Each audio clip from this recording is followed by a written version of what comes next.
So much to talk about as we build up to Game 3 of this one-day international series. It is 1-0, remember, with that tied game when, well, West Indies should have won that, but India pulled it back, tied game. And we're getting ready in Pune, where there's a little bit of grass cover, and India won the toss and have decided to chase. So India will bowl by day, bat by night. And Virat Kohli said at the toss that that's what they prefer to do. Lots of changes for India. Bhuvi comes back, Bumrah comes back, Khalil comes back, Jadeja goes out. So there's a bit of a change in an attempt to build continuity. Make sense of that as you will. So Bhuvneshwar, Kuldeep, Khalil, Bumrah and Chahal, 5 bowlers, and Rishabh Pant, MS Dhoni, Ambati Rayudu, Kohli, Dhawan and Rohit Sharma. That is the 6 batsmen. It's in Pune, but Kedar Jadhav is going to play the next 2 games. Now, if you're confused already, we all are. Ajay Jadeja is here and Zaheer Khan is here, and the 2 of them were trying to put their head around not who has been picked first, because that came second, but how many teams and how many players have got picked first. So Zach is here, Ajay is here. Have you figured it out, Ajay, now? Not yet. Not yet, because it's almost like, when I went to give an exam, there was a syllabus. And I couldn't even manage that. And when I come prepared for a game, I try and prepare just for that day, one team. Here we had 5-6 teams announced on one day. So it's beyond my syllabus. Okay, let's go one by one. Let's go one by one. So many issues. And I'll sort of summarize the issues before we start with Zach. What's the future for MS Dhoni in T20 internationals? Is that going to have an impact on his selection in one-day internationals? What happens? There's Rohit Sharma comes back, Mayank Agarwal goes out, Parthiv Patel comes back. Then India go and play a warm-up game for Australia in New Zealand. There's a lot of announcements, and they all came at 10:30 last night. First of all, the most important thing is MS Dhoni. We're talking about a legend here. We're talking about someone who won India's only World T20, not picked for the T20s. One, does that surprise you? And 2, do you think that will have an impact on the one-day teams to be picked? Well, to start with, it's not going to have any impact whatsoever on the one-day format for sure, because World Cup is the most important tournament, and you've seen the kind of support which MS has been providing to the team, not only with his game but also the other aspects of the game as well, like the vast experience which he has, which is going to come very handy in World Cup, because you always talk about pressure also. When you're playing a tournament like World Cup, you're not only talking about the ability as a player or a talent as a player. They would have spoken to MS, right, before this? I'm sure, yes, and because the format is different, and all the preparation and all the resting and playing the players, whatever we've been seeing so far has been with the mindset of keeping everyone fresh as well. Yeah. So that's something which must have been discussed, is what I hope. At the moment, you don't know what exactly have been communicated, what not been communicated. That is news in itself. Yeah, you suddenly have someone like Karun Nair coming from England tour saying that no one has really spoken to me, no one has communicated with me. Murli Vijay also has mentioned something, and then you have other example of Kedar Jadhav, who is mentioned that, I've been told to play the match. I've been told that if you play and prove your fitness, you're going to be available, and it's happened otherwise. And suddenly you see that he's back for the 4th and 5th ODI. So yes, there is a bit of clutter of thoughts which is kind of hard to understand. But nonetheless, I think win is what matters, and as long as team is winning, all these things people should be ignoring in a nice way. Ajay, do you think they're telling MS, look, you're probably only going to play till the 2019 World Cup. Why do you want to waste your time on T20s? Let's plan ahead with the T20s and we'll keep you for the one-day internationals. But is there an inherent feeling that he's not going to play beyond 2019 anyway? So let's prepare for the T20 World Cup in 2020. Let's get the youngsters in there and let's keep MS now only in one form of the game. Look, that's what it looks like. He's probably going to play till 2019 World Cup and not play after that, because he's already quit Test cricket. He's been only playing the limited overs version. I would have looked at it a little differently from what Zach is saying, because if he is going to play at 2019 World Cup, nobody's sure. Yes, we're talking about MS Dhoni, but I'm saying nobody's sure in Indian cricket. If he is going to play, and especially with the form and debate and talk around it and everybody's watching, he's not looked in that same form that everybody would like to see him in. You would want him to get as many games as he can, because there are not too many games before the World Cup. If you count the number of days, 18, 20 days he would have played till the World Cup. So you would actually, if you are wanting him to play 2019 World Cup, you want him in form, you want him to be at top of his game, and not struggling at that moment. So if somebody is struggling, I'm glad you brought that up, because he doesn't play for Jharkhand either. Yeah. So when he's not playing ODIs, he's not playing anything. Yeah, because if he plays for Jharkhand, he would go there and play. Or domestic cricket is definitely that chalk and cheese. There's not much you can gain from there.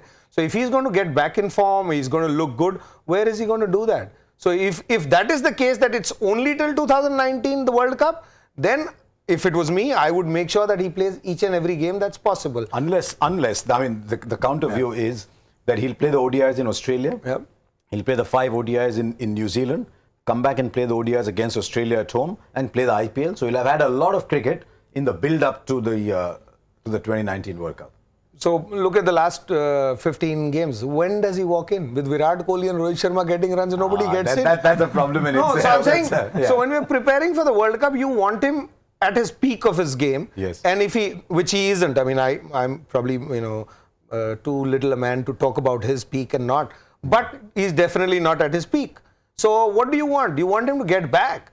So where is he going to get back into form? Not sitting at home. So I think it's a call that they shouldn't have made if he's going to play the World Cup. If he's not going to play the World Cup, you've decided, the team has decided to move on. You got Rishabh Pant who's arrived. That's a different story. But if you want him to play, get him on the park. Let's look at those teams in itself. Okay, let's look at one team, because there have been so many teams that have been announced.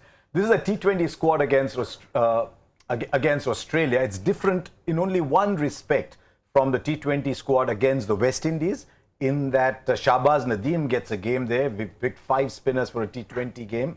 Virat Kohli comes back in the T20 squad, just 3 games. That's a lot of people for a T20 team, but that's pretty much the flavor these days. Other than that team looks okay to you? Absolutely. Shreyas Iyer comes back, which is again another debatable kind of selection you can talk about. Looking at the way things have gone, he's been a regular feature of the team, and then for not really performance basis, but he was not being selected for last couple of tours. Yeah. So that's something which again a similar kind of story being repeated, but. Apart from that, I think the 16-member squad, which we've seen, pretty much most of the players have been selecting themselves.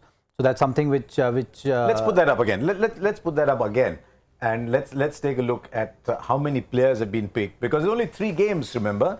So assuming Rohit and Shikhar open the batting, but Shikhar, by the way, Shikhar's record in T20 internationals is nowhere near as good as his record in ODI cricket. He averages 26, I think, after 40 games. Virat Kohli 3. Who bats 4? You've got KL Rahul, you've got Dinesh Karthik, you've got Manish Pandey, you've got Shreyas Iyer for a T20 game. Or do you say, no, we'll rest Shikhar Dhawan there, open with KL Rahul. Then Krunal Pandya is in, Washington Sundar is in, Kuldeep Yadav is in, Chahal is in, 4 spinners. Is it too many people? Does it answer questions, or does it tell the squad, here, we've got everybody you want, now you choose? Yeah, it just says what Zach was talking about. It seems that the thought is cluttered, because you look at DK's part of that team. He was sent back from England. And these are not spring chickens. I mean, it's not that you haven't seen them, so you want to give them a chance. MS. They've been around for 10, 12 years. So, you know what they're capable of. You want them or you don't want them. Somebody's in form, not form, I can understand. So how does this all about change? I mean, conflict of interest, there is no Jadeja in there. Now that he's back in a one-day team. What is the conflict of interest? Just the name. No, is that it is? No, you never know these days. So I just want to make sure that I have no... I'll tell you honestly, we all got that big conflict of interest thing when we were doing comedy. It was 6 pages of conflict of interest. Everything was covered except the same name. See, so but I wanted to make sure that that's added as well. Tomorrow somebody... But it's also the first time you've called him Jadeja. You always call him Ravindra. No, because I was going that because... Okay. So, look, I mean, he wasn't playing one-day cricket. He comes back because of whatever reasons. He's done well. If he's a player, and ask anybody on the road, what is he best at? If he's good at, not test cricket. I mean, that's how it used to be. So there is no thought behind any of these teams. I mean, it is very difficult for me to figure out, why this is happening, why that is happening. Because in olden days, or, the way probably I look at cricket, there is... You make a call, they may be good calls, he may agree, I may disagree, but there is a thought behind it. What is happening in the last 3, 4, 5, 6 months, maybe 2 years since COA has taken over, that there is no thought process. It just is carrying on, and they come up with something, make a news, make a new team, then they come and, Virat Kohli today says, no, he wants everybody to play till the World Cup, the continuity has to, but wherever these two guys last two games. So when they leave them out, it is to rest them. When they bring them back, it is the continuity. So we get these statements every day and it's very tough to keep up with. It's a bit like the stock market, isn't it? One day the stock market goes up because of crude oil and one day it comes down because of crude oil and one day it goes up because of government announcements. It goes up and down for the same reasons. Okay, let's look at the test match team there. There's 18 people in there. You add the support staff and there'll be about 27, 28 people in there. That's more than ever traveled before. Three things stand out there, Zach. The return of Rohit Sharma. Absolutely. Really bad at number 6. The return of Parthiv Patel. And also the return of Murali Vijay, who was left out after England, not picked for the home series. And I think to bring back Murali Vijay is a good call, but how he's been dropped earlier and then how he's been brought back is something which again is debatable. And it's not really fair for someone like Mayank Agarwal as well, who's been part of the team. So as a player, I'll tell you, if you are part of the team, you get picked in the playing 11, you have a bad day, it doesn't matter, not enough chances have been given. That's something as a player you can live with. But if you just been part of the squad and not really got the opportunity to play or showcase your talent, that's something which is very hard to deal with, because you're saying, what was my fault? Like today, Mayank Agarwal must be sitting there and thinking that, what did I do wrong? Did I not serve the drinks properly, like how we're discussing? I'll tell you what he did right. Did I not did enough number of sessions which was required? He must have done everything possible. Yeah. But the fact that he's not there right now will be hurting him. But nonetheless, I think Vijay is a very correct kind of opening, which is a rarity. He's like one of those classic opener kind of category which he falls in, which will be useful in Australia because you need to anchor one side as well. My feeling is that they must be worried about KL Rahul's form. And they don't want two very inexperienced openers in Prithvi Shaw and Mayank Agarwal. So let's get Murali Vijay in. But let's take a look at what Mayank Agarwal has been up to. Now, what did he do wrong? I'll tell you, this is what he did right. 24 matches, he's made almost 2,300 runs in 24 matches. He's hit 700s, 1150s. He's got a 100. We're not even counting all the runs he's made in white ball cricket. Over the last 2 years, the only time he's failed is in the IPL, which is no consideration or should not be a consideration for test match cricket. We often talk about knocking on the door. We often talk about breaking the door down. He's done everything and he's now telling himself, does it matter what happens in domestic cricket? Look, that's what the confusing part has been. And I could have understood somebody being left out in spite of these kind of numbers is when there was selection happening. And, selectors pick players. In olden days, you would pick somebody who's got better numbers, but then they would stick with it. So at the moment, the way things are going, it's all about what you've done somewhere. If you've got numbers to show, you come in. So it's unfortunate that this is how he's been treated. What about Parthiv Patel? Look, I would have not dropped him after South Africa tour. Because go back to, there are 3 overseas tours basically in the world. So you got an Australia, South Africa and England. You take him on the South African tour. He's your second wicket keeper or opening batsman when you require him. So he does always opening batsman when required. So when required, he does all the dirty job that has to be done. Then come England tour, he's left out. And he did pretty well. In fact, in the game that we were very close to winning, he went and opened, got not big scores, but he did whatever he had to contribute. So he was left out for no reason and he's been brought in for no reason. There are no reasons for being picked and being dropped these days. I like Parthiv Patel for a simple reason that man has not given up, and if you pick his numbers, they'll be as good as the numbers of Mayank Agarwal, and not 1 year. For year after year after, he keeps getting dropped. He goes back to domestic cricket, he gets runs, and then he comes back. The thing with Parthiv Patel is everybody in Indian cricket likes certain qualities about Parthiv Patel, that he's brave, that he's tough, that he walks into every situation. But every time he's picked, he gets left out, and it's a story that dates back to 2002, I think, when Zach was a young man, when Parthiv Patel was younger. He was even younger, correct. He made his test debut, lost his spot in 2004, came back for that one game in Sri Lanka. Dhoni didn't go on that tour. DK, I think, was also there. Then came back to play one days in 2010, played the home series against England, last 3 matches in 2016. So he's been in, out, in, out, in, out. There's 2 things about this. One is there anything do we still need to know anything about Parthiv Patel? He's going back to a country he went in 15 years ago as the second wicket keeper. Yeah. Also, it tells me there is no other keeper in India at the moment, because we recalled Dinesh Karthik and said no. We recalled Parthiv Patel and we said no. Now we recall Parthiv Patel. Is there no other keeper in India? Look, I think more than no keeper available in India, it's the fact that the overseas tour is the only opportunity you get as to send the second keeper.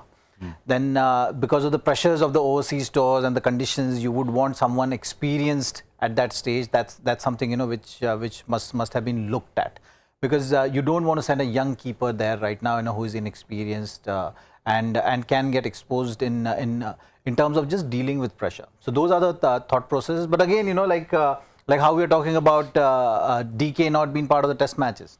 Like he's also in the same boat as Mayank Agarwal, sitting right now thinking that, okay, what have I done wrong? Because it's not something which is substantial kind of a reason for someone to be picked or someone to be dropped.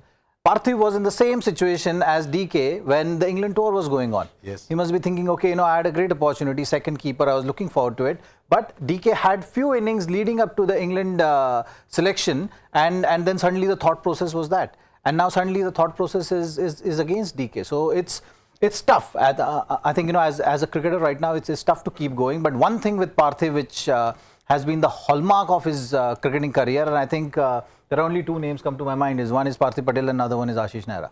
You know, because you don't have anything in front and you're still grinding. You're grinding in the first class season. You're making sure that your work ethics, your processes have been followed. It doesn't matter what the reward is waiting for you, and that's something, you know, which shows a lot of tenacity in terms of you know, approach to cricket. And that's something, you know, which stands out with Parthiv as well, because you look at his first class, day in, day out, he has been doing the same thing, and it's not easy. It's not easy when you don't have something to look forward to, because you know, when most of his career, when Parthiv was playing first class, MS Dhoni was leading the team. So he had no opportunity of making a comeback that time. Quick one, let's take a look at that Australia Test squad again, because there's something very peculiar I want to search for in that. Parthiv Patel went in 2003-04.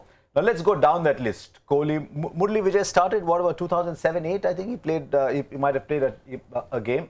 Let's go all the way down. When Parthiv Patel was first picked, none of these guys were probably playing first-class cricket. Now he's going back as by far the senior most And player. how old is Parthiv right now? 30 something. When he was 17 when he was picked in 2002. He must be younger than Raidu as well. But Raidu is not in this side. Yeah, I know Raidu is not in this side. Yeah. But I'm saying a lot has happened in Parthiv's career, that when I always tell you, when he was in between not getting picked, I used to tell him that, you know, Parthiv, what your problem is, because you when you made your debut, you're too young. So people are just tired of seeing you, you know, even though you're just not even 30, they're thinking that you're done and dusted because they have seen you for a long time. He's 33. Now, so much has happened over a lifetime for Parthiv Patel. Quite a lot happened for Kedar Jadhav over a few hours. Now, Kedar Jadhav was in the Asia Cup team when he did his hamstring again, but we will not talk about hamstrings in this studio while Zaheer Khan is no, I'll be able to give you... Zach will be back, otherwise Zach is back. He's a hamstring expert, all-time hamstring expert in India. But take a look at the timeline for Kedar Jadhav. So, he goes back for rehab. He's then passed fit again. He said something very interesting about the NCA though. He said, if they have passed me fit, then I must be fit. I will give 100%. If I fail again, then it means the people who certified me fit were wrong. So that's an interesting topic for another day anyway. He's asked to join the India A squad. At 9:30, he plays the game. He makes 41 of 25 balls. And our producer has been a little naughty and said takes 3 consecutive twos, which is in there as well. And then the team is picked at 3:30. He's not been picked. The only reason I can think of for this is whichever that India A, B, C, X, Y, Z. I don't even know the tournament. I thought of the Challenger, it's the Devdar. It's basically it's a tournament where it doesn't matter which team you're in. Yeah. So anyway, I don't like this tournament. That's a separate issue. At 6 p.m. he says he's fit. At 9 p.m. they said he's not considered due to fitness issues. History. Due to fitness history. I think that's the key. Yes, fitness history. Because it's not the first time. Correct. So what has changed? No, I think so. I mean, there is some logic that I can think of in this, is because if you look at that history, he's had this hamstring problem, not just for India twice. You remember that first game of the IPL as well. So he went out, and luckily for him, in those all 3 games, he came back and probably scored that winning run. But imagine those 3 games going the other way, because it can happen. Absolutely. So when you look at an Indian side where you have the choice that you have around these days, the captain, coach, selector, whoever's making the call, because you don't even know that these days, would make that call and say, listen, I agree. If you're preparing for the World Cup and if there's going to be a built side or a settled side, sorry, what if this occurs again? So maybe that's one logic. And that's a fair call, isn't it? Yeah. So It's when I not said fair what to has him, changed, but it is a fair call when you look at it from the Indian team point of view. I thought the selectors would say, play one more game for India A. Let's see if you hold up 2 games. But his team lost. But from the time they said his fitness history is an issue to the time they picked him, nothing has changed. I thought fitness history was a fair call, saying, okay, play one more game. But then you have him in the next 2 then games. again, he's playing the 4th and 5th game. So there's a little... Well, Okay. again, but All this is but out I of our think syllabus. with regard to fitness and the hamstring, I would say that if it's recurrent, then you have to be cautious. And when you have to be cautious, it's best to test that hamstring over the period of time, because see, as a player, it's the worst nightmare if you go into the team and you get injured. That's in a way, like, I used to hate the fact that every time I used to get injured during the match, I used to really, really hate myself during that phase, because I used to feel that you're letting your team down. You don't want to do that. That's something, which has to come as an individual as well. And I myself later on, as I was going through injuries, used to make sure that you are giving more time than less recovery time for your comebacks. You have to be 120, 150% fit when you're making that comeback, rather than just rushing back to the highest level of cricket. Having said that, I think it's very important, and no one can guarantee you. No one can guarantee you that even if you cleared by fitness, even if you are able to do 100 sprints, and then you go and play that match, who knows? You might get injured in the while taking the first run as well. That the fitness and clearance of fitness doesn't give you the guarantee that you're not going to get injured again. But you have to take your time and tick all the boxes, do everything possible to make sure that you are fit and ready. Now you're training again. How's your hamstring now? Surprisingly good, actually. Zach is going to be I think again. when you take long rest, you give enough time for your body to recover and Anyway, we will keep these topics going, of course. Remember, it's India versus West Indies. It's coming to you from Pune, where there's a little bit of grass around, and India won the toss. India have chosen to chase. The West Indies will bat first. They've been looking in good form. Hetmeyer is looking in even better form, but India have opted to chase. They're playing Khalil Ahmed. There's 3 seamers in there. Let's take a look at that squad again, just to bring you up to date before we go in there. This is the West Indies. This is not Shiv Narayan, but Hemaraj. Shea Hope, Hetmeyer, Samuels, and Rovman Powell, who bowls a little bit as well, but they've been talking about Powell for a long time. I like Jason Holder as a cricketer enormously. Then Ashley Nurse, Kima Roach, Fabian Allen comes in, and then there's Obaid McCoy. So there's new bowlers coming in. What this squad is telling us is there's a lot of white ball talent in the West Indies, and that's why every time the West Indies play white ball cricket, they will produce good matches. If they play red ball cricket, we will move beyond that. So there you are then, in India versus West Indies. Let's hope we get a good game. West Indies put up a good score. There's another good run chase. Virat Kohli might forget to brush his teeth, but he won't forget to score 100. We'll wait and see what happens today. Thank you to Zach. Thank you to Ajay Jadeja. We'll come back in between. We've got just one other thing before we go, something that you like very much, and that is the joy factor. Let's see what we've got for you on the joy factor. And this is a very interesting question. There's a cricketing great and a left-handed bowler who dismissed Brian Lara with his first ball in one-day international cricket. Knowing it's from Joy, there's a twist to it. So, which cricketing great and left-handed bowler dismissed Brian Lara with his first ball in one-day international cricket? Right, so there you are. We'll be back after over number 15 for our mid-innings Uber show. So we'll come back there. So till then, let's go and watch the cricket.